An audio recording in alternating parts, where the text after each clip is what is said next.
साहित्यरत्न अण्णाभाऊ साठे जयंती महोत्सव समिती सांगली जिल्हा। अण्णाभाऊंचे साहित्य आणि विचार घरोघरी पोहोचावे हेच त्यांना अभिवादन। श्रीमती नंदिनी आवाडे। अण्णाभाऊंच्या स्मृतिदिनी विविध मान्यवरांकडून अभिवादन। साहित्यरत्न अण्णाभाऊ साठे यांचे साहित्य हे जागतिक पातळीवरील त्यांचे साहित्य आणि त्यांची समतेची चळवळ सर्वदूर पोहोचावी। अण्णाभाऊंचे साहित्य आणि विचार घरोघरी पोहोचावे हेच त्यांना खरे अभिवादन ठरेल, अशी भावना सांगली जिल्हा जात पडताळणी विभागाच्या अध्यक्ष माननीय श्रीमती नंदिनी आवाडे यांनी व्यक्त केली।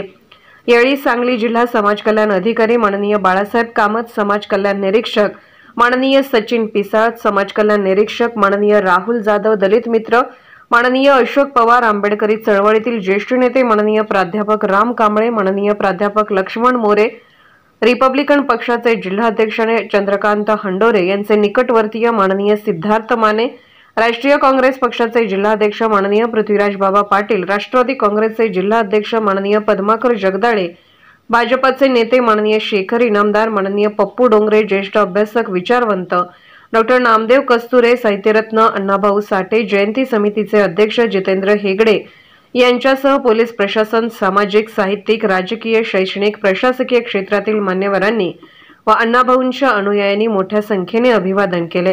स्वागत साहित्यरत्न अण्णाभाऊ साठे जन्मशताब्दी महोत्सव समितीचे माजी अध्यक्ष माननीय आकाश तिवडे मेजर यांनी केले। शेवटी आभार साहित्यरत्न अण्णाभाऊ साठे जयंती महोत्सव समितीचे जिल्हाध्यक्ष कुलदीप देवकुळे यांनी मानले।